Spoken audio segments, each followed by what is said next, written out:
अब double fertilisation के लिए, ठीक है। सो आज का टॉपिक अपना रहेगा double fertilization particular in plants. तो हमको यहाँ पे हैप्लॉइड डिप्लॉइड ये सब कंडीशन अभी हमको प्रूव करना है। तो सबसे पहले व्हाट इज फर्टिलाइजेशन, क्योंकि डबल फर्टिलाइजेशन समझने से पहले फर्टिलाइजेशन क्या है ये समझ लो। कारण जो फर्टिलाइजेशन का डेफिनेशन हमने ह्यूमन में पढ़े थे उसको अभी थोड़ा सा हम साइंटिफिक टच देंगे। पहले हमने क्या पढ़ा था, पहले वो ले लेते हैं। हमने इंसान में फर्टिलाइजेशन पढ़ा था। पहले दो सेक्स बताया था, एक सेक्स मेल फादर,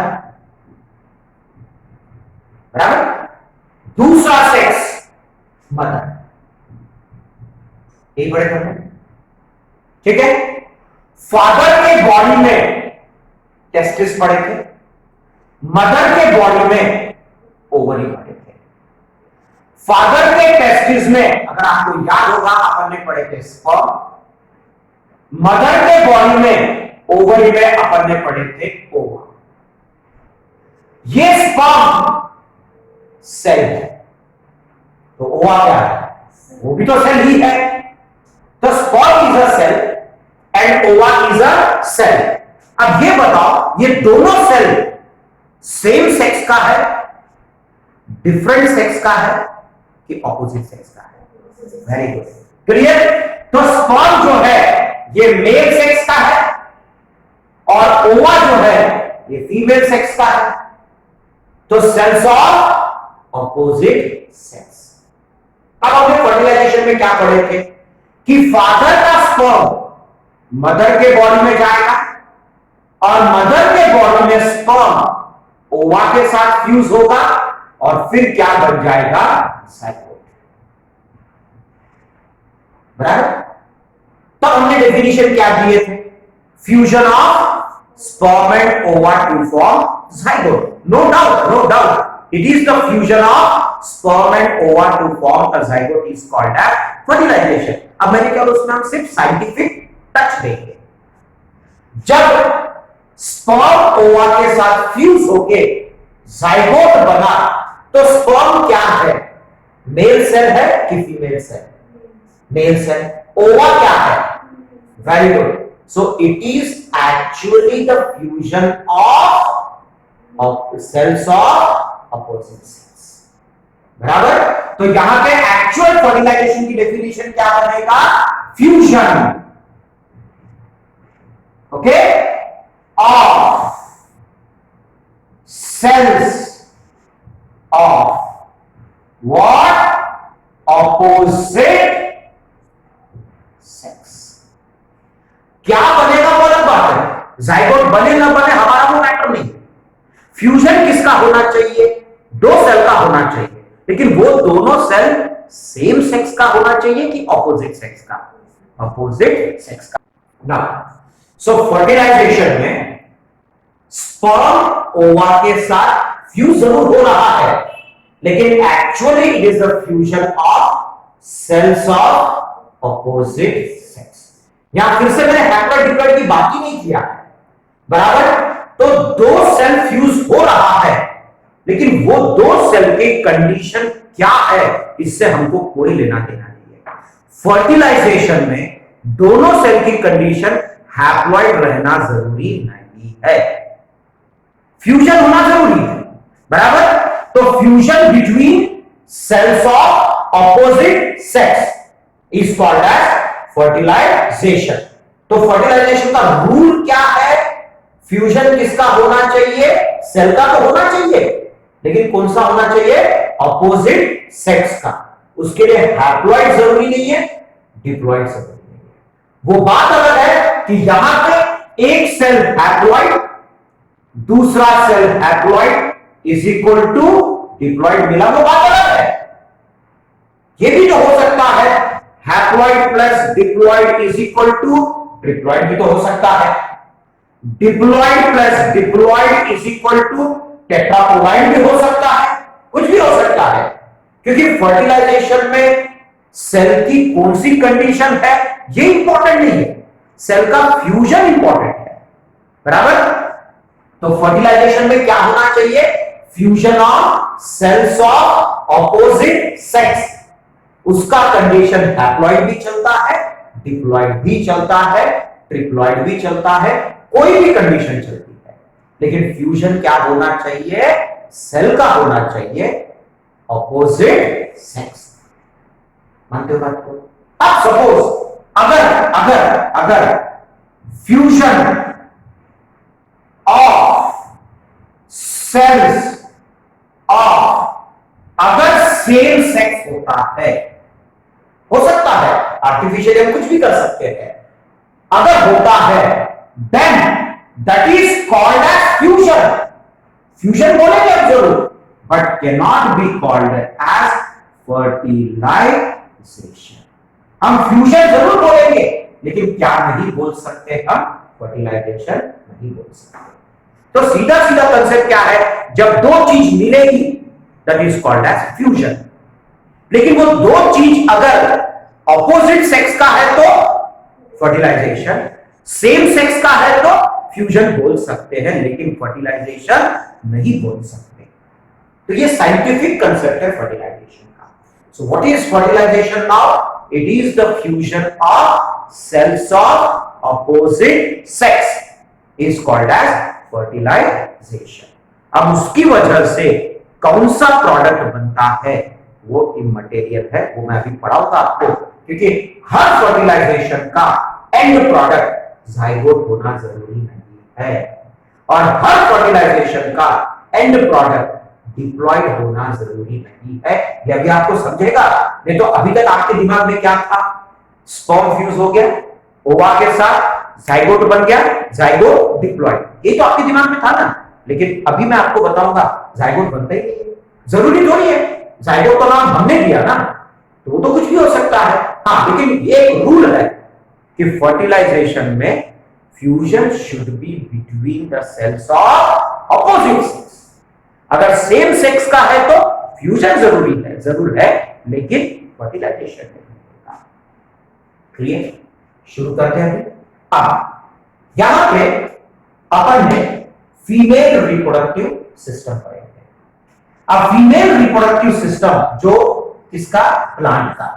तो प्लांट का फीमेल रिप्रोडक्टिव सिस्टम जो हमने पढ़ा था उसमें ओवरी पढ़े थे, ठीक।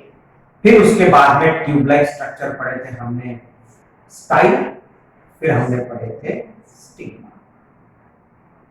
Okay, so this one is ovary, style, stigma.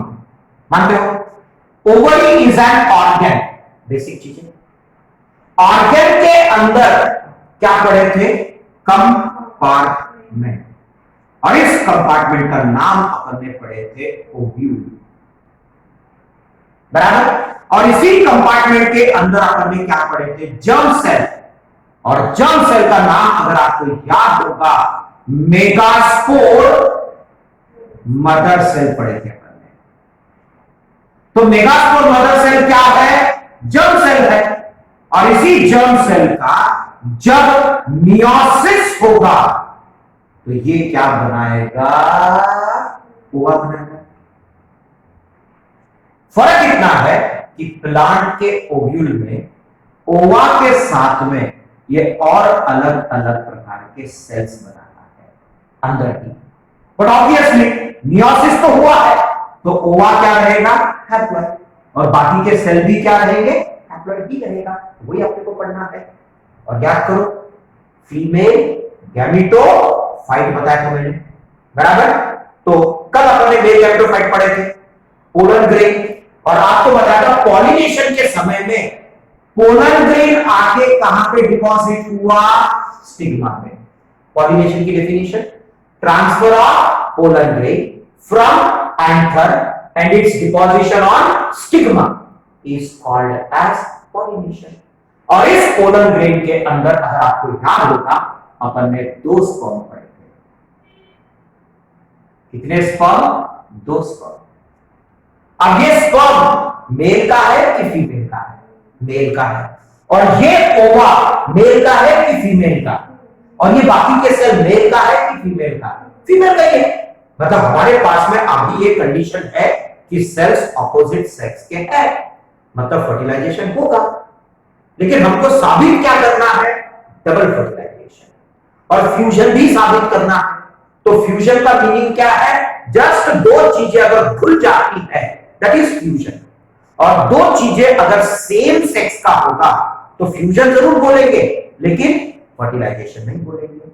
लेकिन अगर फ्यूजन में ऑपोजिट सेक्स के मटेरियल है तो हम उसको फ्यूजन के साथ में क्या बोलेंगे?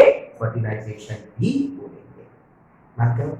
अब इसको मैं इधर मैग्नीफाई करके बना देता हूं ताकि आपको पता तो चले कि ओव्यूल के अंदर सिर्फ ओवा है कि ओवा के साथ में बाकी के सेल भी है। बोलो ना, ओवा के साथ बाकी के सेल भी बने हैं जो हैप्लॉइड है। चलो उसको बना के बताता हूं मैं। तो ओव्यूल से स्टार्ट करता हूं मैं। तो अंदर में क्या है? ओव्यूल। क्लियर? सो ओव्यूल के अंदर क्या क्या पार्ट्स है अब अपन हाईलाइट करते हैं। मैं बड़ा बना रहा हूं ओव्यूल। ठीक, पहले ओव्यूल का स्ट्रक्चर कंप्लीट करते हैं। अब ओव्यूल में वैरायटी ऑफ पार्ट्स आपको मिलेंगे, बट इस ओव्यूल के अंदर में जर्म सेल का क्या हो चुका है? मियोसिस हो चुका है। ये आपको याद रखना है। अब आपके सिलेबस में ओव्यूल का स्ट्रक्चर नहीं है करके अभी मैं ओव्यूल का स्ट्रक्चर नहीं पढ़ा आपको। ये हो गया एंजियोस्पर्म का टिपिकल ओव्यूल। अब यही ओव्यूल, इसी ओव्यूल, ओके, ये रहेगा अब ओवरी।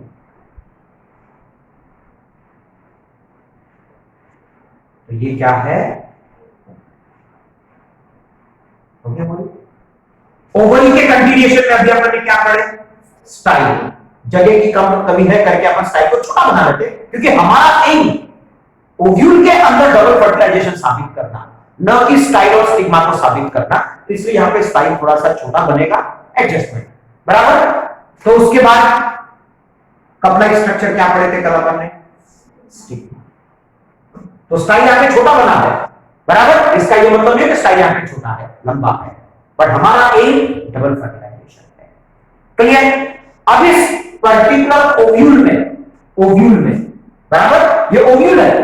ओव्यूल में मियोसिस हो चुका है जर्म सेल का। तो मियोसिस के बाद सिर्फ ओवा बन रहा है कि साथ में और अलग अलग सेल बन रहे हैं? अलग अलग सेल बन रहे हैं, लेकिन मियोसिस के बाद में जो भी बनेगा वो हैप्लॉइड रहेगा कि डिप्लॉइड रहेगा? हैप्लॉइड रहेगा, क्योंकि मियोसिस का डिवीजन में अपन ने पढ़े थे क्रोमोसोम नंबर कम होता है तो हैप्लॉइड। तो जितने भी सेल रहेंगे सभी के सभी क्या रहेंगे? हैप्लॉइड, बराबर। तो कौन कौन सी सेल हैप्लॉइड है अभी अपन पढ़ते हैं। तो यहां पे सेंटर में एक सेल है, डेफिनेटली ये सेल ओवा है। क्या नाम है इसका? ओवा। बाद में इंडिकेट करते हैं, ठीक। इसी के बाजू में, ये आपने सिलेबस में नहीं है, दो सपोर्टिंग सेल्स है। कोई जरूरत नहीं हमको इसके, कोई नाम आगे कोई जरूरत नहीं है, ठीक है, लास्ट में बता देता हूं। फिर ऑपोजिट एंड में भी 3 सेल्स हैं। ये फीमेल गैमेटोफाइट है, haploid haploid haploid haploid haploid haploid. Centre में 2 पोलर न्यूक्लियस है। क्या है? 2 पोलर न्यूक्लियस है। सेल है कि न्यूक्लियस है? न्यूक्लियस है। क्या नाम दिया अपन ने इसको? पोलर न्यूक्लियस, बराबर। So these are what?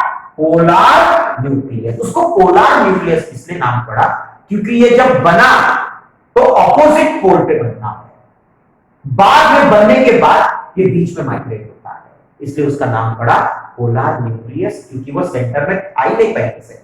कहां बना वो? ऑपोजिट एंड पे बना, बाद में माइग्रेट होकर कहां पे आया? सेंटर में, इसलिए उसका नाम पड़ा पोलर न्यूक्लियस। तो पोलर न्यूक्लियस कितने हैं? 2। इसकी भी कंडीशन क्या है? हैप्लॉइड, बराबर। अब आ रहे अपने मेन मुद्दे में। फर्टिलाइजेशन का रूल क्या है? Fusion of cells of opposite sex. ये पक्का याद रखो, सेम सेक्स का भी फ्यूजन होता है, but that will not be called as fertilization. मानते हो?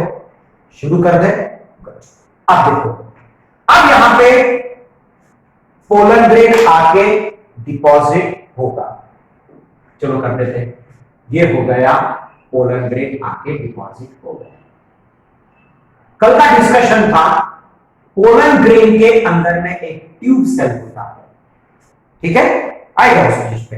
अब इसी पोलन ग्रेन के अंदर में, बराबर, पोलन ग्रेन के अंदर में कितने स्पर्म है? 2 स्पर्म है। क्या है? 2 स्पर्म है। क्लियर? कितने स्पर्म है? 2 sperm. So these are sperm. और ये जो सेल होता है this is called as tube cell. इसका नाम ट्यूब सेल क्यों पड़ा? थोड़ी देर में बताता हूं। सो पोलन ग्रेन के अंदर क्या है? Tube cell. और ट्यूब सेल के अंदर कितने स्पर्म है? 2 स्पर्म, बराबर। अब ये पोलन ट्यूब, जो ट्यूब सेल है, ये क्या करता है? एक पोलन ट्यूब बनाएगा और इसी में से स्पर्म अंदर आएगा। जबकि मैन में क्या पढ़े थे? जब स्पर्म मदर के बॉडी में छोड़े जाएंगे तो स्पर्म खुद स्विम करते करते कहां तक जाएगा? ओवा तक, क्योंकि उसके पास खुद का टेल है। लेकिन प्लांट के स्पर्म के पास खुद का टेल नहीं है, खुद का टेल नहीं है। तो ओवा तक खुद स्पर्म स्विम करते करते जाएगा कि कोई और पहुंचा के देना पड़ेगा? कोई और पहुंचा के देना पड़ेगा, कारण उसके पास में टेल नहीं है। तो पहुंचा के देने का काम ये ट्यूब करता है, बराबर। इसीलिए इस सेल का नाम क्या पड़ा? ट्यूब सेल, क्योंकि ये ट्यूब बनाएगा और स्पर्म को ओवा तक पहुंचा के देगा। और ये ट्यूब पोलन ग्रेन का है करके इसका नाम पड़ा पोलन ट्यूब, ठीक है। और ये है पोलर न्यूक्लियाई। अब ये बताओ, ये पोलर न्यूक्लियाई कितने हैं? 2 है। ये 2 पोलर न्यूक्लियाई मेल का है कि फीमेल का है? फीमेल का है, बराबर। किसका है? Okay, very good. तो ये किसका है? फीमेल। ये किसका है? फीमेल, बराबर। ओवा किसका है? Very good, female. स्पर्म किसका है? Very good. दूसरा स्पर्म किसका है? जैसे ही पॉलिनेशन हुआ, व्हाट इज पॉलिनेशन?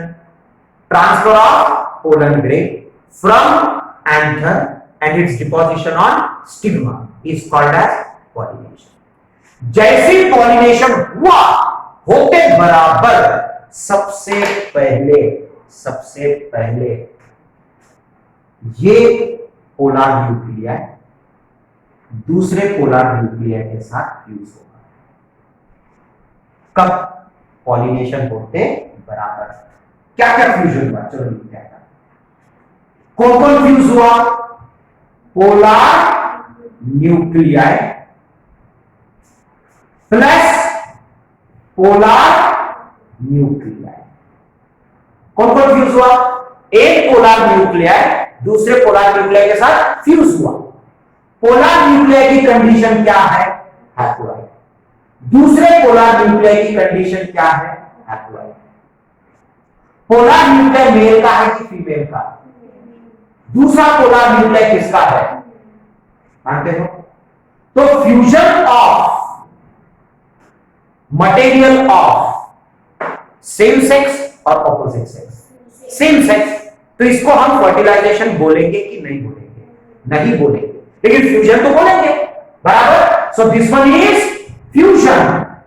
ये फ्यूजन जरूर है, लेकिन फर्टिलाइजेशन नहीं है। फर्टिलाइजेशन बोलेंगे क्या? नहीं। Haploid plus haploid is equal to diploid. बना कि नहीं डिप्लॉइड? प्रोडक्ट क्या बनेगा इसमें ध्यान रखना। प्रोडक्ट तो बनना ही बना है, बराबर। And this one is called as secondary nuclei. ये मेल का है कि फीमेल का है? फीमेल का ही है, कारण बना भी फीमेल ही रहेगा। तो ये सेकेंडरी न्यूक्लियाई किसका है? फीमेल का ही है। मतलब अब यहाँ पे पोलर न्यूक्लिया है कि सेकेंडरी न्यूक्लिया है? वेरी गुड, अब ये बन गया सेकेंडरी न्यूक्लियस। अब ये दो तो नहीं रहेगा ना, अब ये क्या है? Secondary nucleus.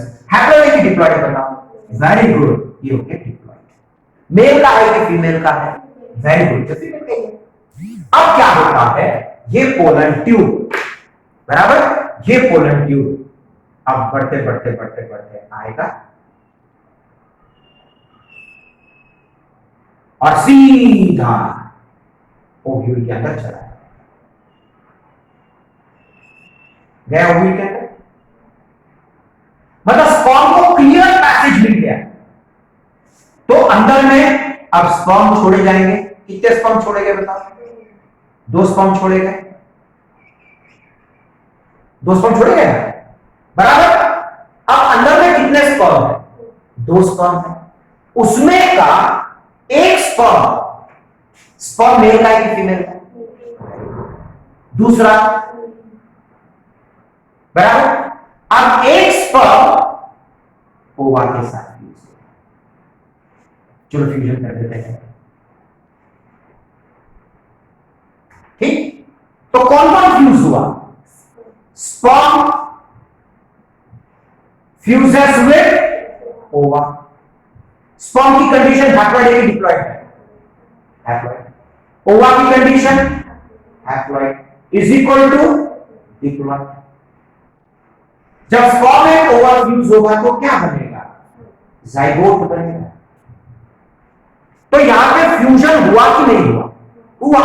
फ्यूजन तो हुआ ना, तो फ्यूजन तो हुआ है, नो डाउट। लेकिन इस फ्यूजन में स्पर्म एंड ओवा फ्यूज हुआ। स्पर्म मेल का है, ओवा फीमेल का है, मतलब fusion between cells of opposite sex. तो फर्टिलाइजेशन बोलेंगे कि नहीं बोलेंगे? बोलेंगे। तो ये हो गया फर्टिलाइजेशन। तो फर्टिलाइजेशन तो बोलेंगे, कारण fusion of cells of opposite sex हुआ है, फर्टिलाइजेशन तो बोलेंगे सर, मानते हो? अब आते हैं दूसरे पे। अब अपने पास में दूसरा स्पर्म न्यूक्लियस है। अब ये दूसरा स्पर्म किसके साथ फ्यूज हुआ? सेकेंडरी न्यूक्लियस के साथ, बराबर। चलो अब इसके बारे में भी पढ़ लेते हैं। अब कौन कौन फ्यूज हुआ बताओ? चलो, स्पर्म फ्यूज हुआ, बराबर। स्पर्म की कंडीशन क्या है? हैप्लॉइड। किसके साथ फ्यूज हुआ? एक काम करना पड़ेगा अपने को थोड़ा सा, उससे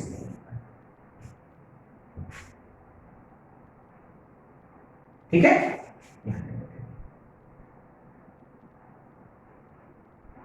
ओके, तो यहां पे कौन कौन फ्यूज हुआ? स्पर्म फ्यूज हुआ, किसके साथ? सेकेंडरी न्यूक्लियस के साथ। स्पर्म की कंडीशन बताओ क्या है? हैप्लॉइड। सेकेंडरी न्यूक्लियस की कंडीशन डिप्लॉइड। देखो यहां पे डिप्लॉइड आया था, तो n+2n is equal to 3n, and this is called as primary endosperm nucleus। Meaning देखो क्या बोलते हैं? Primary endosperm nucleus. ये एंडोस्पर्म जैसा अंडे में येलो कलर का योग होता है, वो क्या के लिए होता है? डेवलपिंग एम्ब्रियो को नरिशमेंट प्रोवाइड करने के लिए। अब यही ओवा किसमें कन्वर्ट हो गया? जाइगोट। यही जाइगोट क्या बनाएगा फ्यूचर में? एम्ब्रियो। उसको भी तो नरिशमेंट चाहिए, तो ये एंडोस्पर्म इसको क्या प्रोवाइड करेगा? नरिशमेंट, इसलिए वो बना, बराबर। तो यहां फ्यूजन हुआ कि नहीं हुआ बताओ?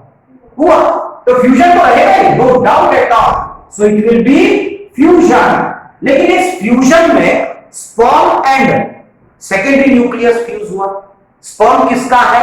मेल का। सेकेंडरी न्यूक्लियस किसका है? फीमेल का। मतलब fusion of material of opposite sex है। तो जरूर क्या बोलेंगे हम? इसको भी फर्टिलाइजेशन। तो कितनी बार फर्टिलाइजेशन हुआ? 2 बार, इसलिए इसका नाम पड़ा डबल फर्टिलाइजेशन। और फ्यूजन कितनी बार हुआ? 3 बार। इसलिए इसको बोलते हैं triple fusion and double fertilization. But triple fusion आपके सिलेबस में वर्ड नहीं है, तो हमको सीधा क्या पढ़ना है, डबल फर्टिलाइजेशन। तो fertilization in which both the sperms are used is called as double fertilization. Definition क्या है, fertilization in which both the sperms are used is called as double fertilization. In first fertilization, sperm fuses with ova to form zygote diploid. In second fertilization, sperm fuses with secondary nucleus to form triploid primary endosperm nucleus. आपके text book में क्या लिखा है, आपके text book में लिखा है कि sperm fuses with two polar nuclei। उससे कुछ आउटपुट निकल रहा है क्या आपका, नहीं ना, क्योंकि आप खुद क्वेश्चन मुझे पूछोगे कि एक स्पर्म दो न्यूक्लियस के साथ कैसे फ्यूज हो सकता है, यही पूछोगे ना बाद में। लेकिन आपके बुक में क्या लिखा है, sperm fuses with two polar nuclei। how is it possible, how the sperm can fuse with two cells? वो फ्यूज होगा तो किसी एक के साथ ही फ्यूज होगा, दो के साथ कैसे फ्यूज होगा। बट आपके सिलेबस में समरी दिया है करके चलता है, तो आप ऐसा लिख सकते हो कि sperm fuses with